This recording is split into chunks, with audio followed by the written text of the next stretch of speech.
अच्छा जी, टिंडे मैंने काट ली हैं, साथ में चाय बना के लेके आई थी। चाय भी पी ली है। टिंडे ज़रा मैं ना पानी में डालूं, काले हो रहे हैं। यहाँ पे मेरी जो ना हेल्पर वेखती रहती की करती पई है। आज इसने जगह शिफ्ट कर लिया, आज इस साइड पे बैठी है बिल्ले ने हाथ नहीं लगाना, मैंने सब्जी पकड़नी है ना दी गुग्गू को मेरे फिर को रिहा नहीं जाता। मैं क्या चल मैं हाथ बाद धो लवांगी, गुग्गू को थोड़ा सा पार कर लेते हैं, थोड़ा सा पार अच्छे कर लेते हैं गुग्गू को, फिर मैं हाथ धो लूँगी, हाथ धो के पकड़ लूँगी ना। अच्छे थोड़ा आता है कभी कभी ना मैंने डर भी आता है, लेकिन वो खारिश करती है, बहुत प्यारा गुग्गू है। तो यहाँ पे ना ये मेरे दूसरे हाथ से मैं दुकानें लगी, यहाँ पे लेके आए, पता नहीं क्या है ये, किसी इनकी जो कस्टमर है उसने दिए हैं। और ये क्या है, ये जाते जाते रख के चले गए हैं। क्या है ये? ओ अंगूर है, ग्रेप्स हैं, ग्रेप्स छोटे वाले बीओ के। अच्छा ये पाकिस्तानी ग्रेप्स है छोटे वाले, ये देखें। वैसे तुम पता कितने मोटे मोटे मिलते हैं, अंदर बीज भी होंगे ना, बच्चे नहीं खाते। ये अच्छे हैं छोटे छोटे। चलो यहाँ पे मैं तमाशा देख रही हूँ, बस टाइम ही लगाना है, तमाशा भी बस फजूल है ना गुग्गू? आप भी देखते हो ना तमाशा? ये भी मेरे साथ देखता है, टीवी भी देखती है, मैं काम करती वो भी देखती है, सारा कुछ करती है जी। जी सारा कुछ करती है। हाँ जी, मुझे देखती रहती है, सारा काम करती है मेरे साथ, देख खाना देखती कैसे पकाती है। तो चलें जी किचन से चलिए।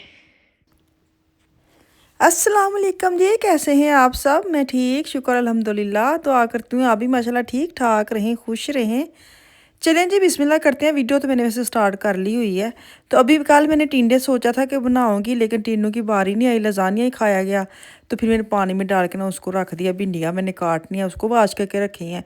तो आज जो है ना मैंने कहा चलो आज टिंडे बना लेती हूँ और साथ बनाऊँगी पुलाव। बच्चे खा रहे हैं। कल मैंने लजानिया बनाया था, फिर उसी पे एंड हो गया था, क्योंकि दोपहर को लजानिया मिला था और शाम को हम लोगों ने बाहर खाना खा लिया था। तो बस ऐसे गुजारा मुजारा कर कर लिया था। तो खैर यहाँ पे मैंने ना प्याज जो है ना वो हल्के हल्के ब्राउन ब्राउन नहीं, ऐसे पिंक से कर लूँगी, साथ लहसुन टमाटर डाल के उनको बनाए कर लूँगी। मैंने नॉर्मल ना प्रेशर में टिंडे या कद्दू बनाने होते ना, मैं इकट्ठे डालती हूँ, टमाटर प्याज जो भी मसाले होते डाल के, थोड़ा पानी ऑयल डाल के प्रेशर लगा देती हूँ। लेकिन आज पता नहीं क्यों मैं वेली सी वेला टाइम है, क्या जरा प्यार ना टिंडे बनानी है मसाला भून के। तो इसका मैं मसाला बनाने लगी थी, नमक मिर्च हल्दी सूखा धनिया का पाउडर वो डाल के। तो इसका बस मसाला भूनूंगी, साथ ही मैंने टिंडे डाल लिए, कि जो मैंने इसमें टाइम लगाना है ना, साथ टिंडे भी टिंडे भी भुन जाएंगे। तो टिंडे भी इकट्ठे मैंने डाल दिए ताकि इसको बनाई करूँ। और मैं 1 गिलास पानी डाल के ना इसको 4 से 5 मिनट के लिए प्रेशर लगा दूँगी। तो ये ना फिर अच्छी तरह जो है ना मसाले वाले बन जाएंगे, एक टिंडा नज़र नहीं आना चाहिए, हद मुकी पे हैं। अच्छा मुझे ना थोड़े से होते ना हल्का हल्का शोरबा वैसे वाले बड़े पसंद है, लेकिन इनको टिंडे कद्दू पसंद होने चाहिए, कि बस ना पहचान ना हो टिंडे कड़े ने कद्दू कड़े ने। आज मैंने टिंडे बनाए और इतने मैंने मसाले वाले बनाए कि वो मुझे पूछ रहे थे खाते हुए कि क्या टिंडे ने कि कद्दू ने, जायके से नहीं पता चलता है। तो ऐसे लिए वो फिर मैनू होंगे कि एक अद्धा टिंडा कद्दू नज़र आना चाहिए, लेकिन उनको फिर भी नहीं पहचान आनी। वो कहते हैं कि टिंडे कद्दू एक जैसे लगते हैं शक्लों भी तो जागे तो भी। तो खैर अभी मैंने प्रेशर खोला है और जल्दी खुल गया। मैंने कहा चलो इसको ओपन करके ना ढकना और इसका पानी ड्राई कर लेती हूँ, और साथ मैंने खुले बर्तन में डाल लेती हूँ ना इसको, कढ़ाई में या फिर पैन में, ताकि अच्छी तरह बनाई हो जाए। जैसे ये ऑयल छोड़ेगा, हरी मिर्च डालें, सूखी मेथी डालें और धनिया डालें, और क्या मज़े के बने थे।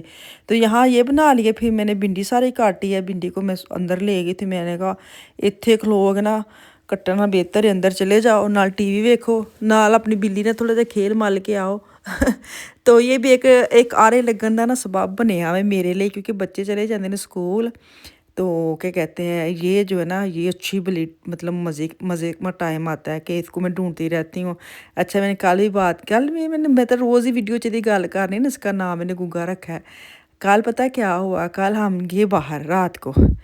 तो जो हमारी सीढ़ियों वाली खिड़की है ना, उसके आगे इतना बड़े मोटे मोटे 2 पर्दे लगाए हुए हैं। हम बाहर से जब रात को वापस आए हैं, तो हमने बाहर से शीशे में देखा है, ये बाहर बैठ शीशे के इस साइड से ना शीशे में चलेगी खुद ही, और बाहर देख रहे ने, कुछ समझ इनू आ गई कि इधरों ਦੀ बाहर जाते ने तो इधरों ਦੀ आते ने।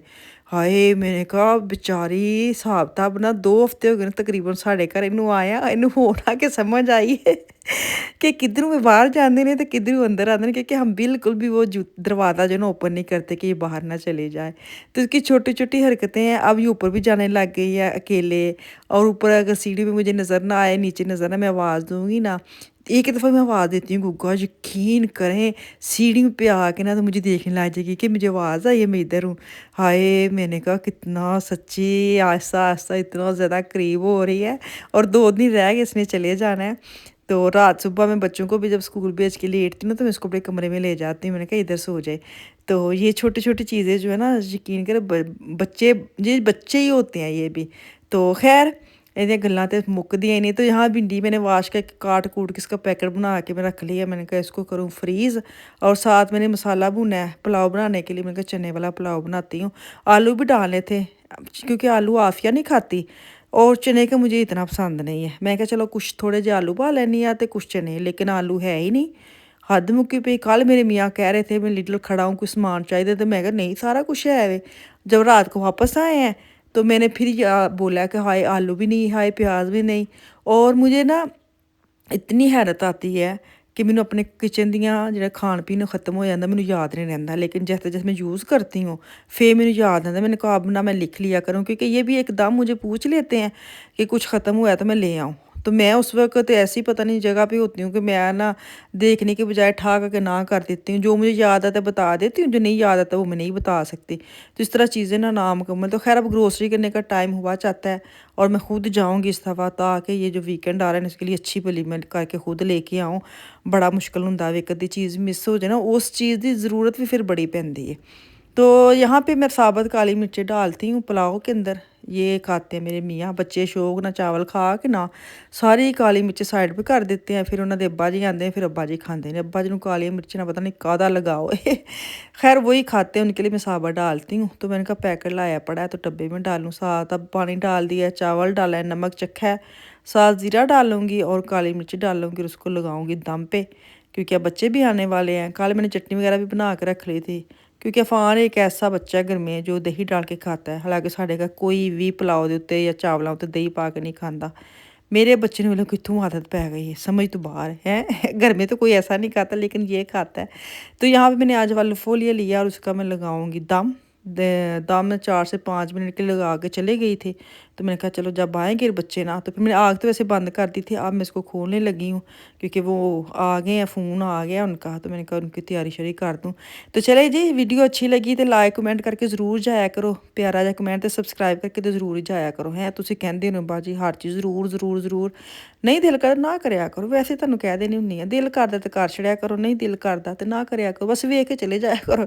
नहीं नहीं तुसी इन्नी मेहनत नाल वेखन आंदे ना सारा कुछ करके जाओ। सब्सक्राइब करया करो, फिर तुसी लाइक करया करो, फिर कमेंट करया करो। तो थोड़ा जिहा हौसला आ जांदा, थोड़ी जी होर हिम्मत आ जांदी। यकीन करो काफ़ी वीडियो तो मैं कमेंट पढ़ के शुरू हो जाती हूँ। तो चले जी कल आऊँगी। अल्लाह हाफिज़।